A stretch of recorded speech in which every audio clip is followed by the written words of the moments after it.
যারা আমাকে অনেক বেশি ভালোবাসে তারা আমার ভিডিওর মাধ্যমেও অনেক কিছুই জানতে চায়। আমি কোথায় থাকি, কি করি, কোথায় কি করছি না করছি সব কিছুই তারা জানতে চায়।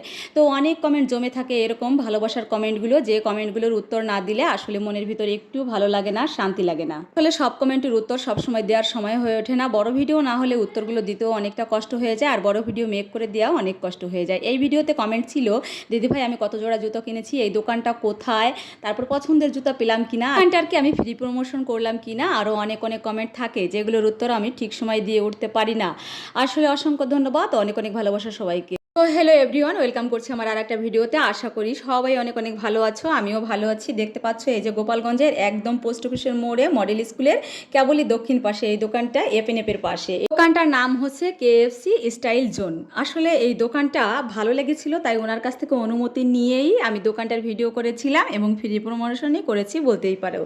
সত্যি কথা বলতে কি, পায়ের জুতা আর গায়ের জামা যদি কমফোর্টেবল না হয় তা কিন্তু যতই দামি হোক তা কোনো কাজেই আসে না। বিশেষ করে পায়ের জুতাটা আরামদায়ক হতেই হবে, সেটা দামি হোক বা কম দামি হোক। আর পায়ের জুতা আরামদায়ক খুঁজতে গেলে অবশ্যই একটু দামির ভিতরেই কিনতে হয়। তাই কেএফসি স্টাইল জোনে ছিল অনেক দামি জুতা, এবং এটা থাইল্যান্ড থেকে ইম্পোর্ট করা হয়েছিল, এবং ভালো ভালো জুতা। এই জুতোগুলো দেখলেই পছন্দ হয়ে যায়, কিন্তু টাকার সাথে আসলে পেরে ওঠা মাঝে মাঝে কষ্ট হয়ে যায়। আমার জুতা জোড়ার দাম নিয়েছিল 2290 টাকা, আর জয়ের জন্য কিনেছিলাম অ্যাপেক্স থেকে। ওর জোড়া 1750 টাকার মতো দাম নিয়েছিল।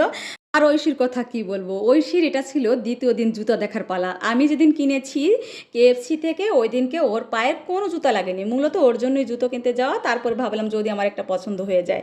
আমার আবার হ্যাবিট খুব খারাপ, মেয়েদের বা ছেলেদের জন্য কোনো কিছু কিনতে গেলে সেখানে যদি আমার কিছু পছন্দ হয়ে যায় আমি টাকার দিকে ফিরি না, সাথে সাথে কিনে নিয়ে আসার চেষ্টা করি। কারণ সবসময় বাজার যাওয়া হয় না, ওদের দৌলতেই বাজারে যাই, আবার নিজের জন্য পছন্দ করে অনেক অনেক কিছু কিনে নিয়ে আসি। যাই হোক, ঐশীর এই দ্বিতীয় দিনের জার্নিতে ওরও একটা জুতো পছন্দ হয়ে গিয়েছিল।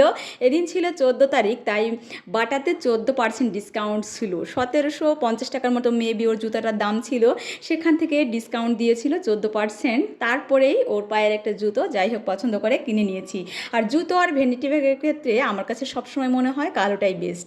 আমি কালোটাই কেন যেন পছন্দ করি। তবে হ্যাঁ, আমার পা সাইজে একটু ছোট হওয়াতে, মানে লক্ষ্মীর পা হওয়াতে জুতো খুঁজে পাওয়া কষ্ট হয়ে যায়। মেয়ের পাও একটু চিকন কিন্তু লম্বা, তার পায়ের জন্য জুতো খোঁজা খুবই কষ্ট হয়ে যায়। 2 দিনের জার্নির পরে আমি 2 জোড়া জুতো কিনেছিলাম, জয়ের জন্য 1 জোড়া আর ঐশীর জন্য 1 জোড়া। আশা করি সবাই উত্তর পেয়ে গিয়েছো ভিডিওর মাধ্যমে। সময় যারা ধৈর্য ধরে আমার ভিডিওটি দেখেছো সকলকে অসংখ্য ধন্যবাদ। নতুন যারা আমার ভিডিওতে দেখতেছো, ভিডিও ভালো লাগলে অবশ্যই আমার পেজের সাথে থাকবা, পেজটাকে লাইক কমেন্ট করতে অবশ্যই ভুলবা না। এই তো বাটার থেকে যে জুতাটা নিয়েছিলাম, এটা ছিল মাত্র 450 টাকা। এটা অ্যাভেলেবেল পাওয়া যায় না, আমার সাইজটা পেয়েছি তাই চট জলদি কিনে নিয়েছি। আর ঐশী একটা মালা কিনেছিল, এই মালাটা ওই পরবে বলে।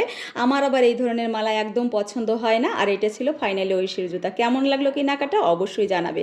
ভালো থাকবে, সুস্থ থাকবে, দেখা হবে নেক্সট ভিডিওতে।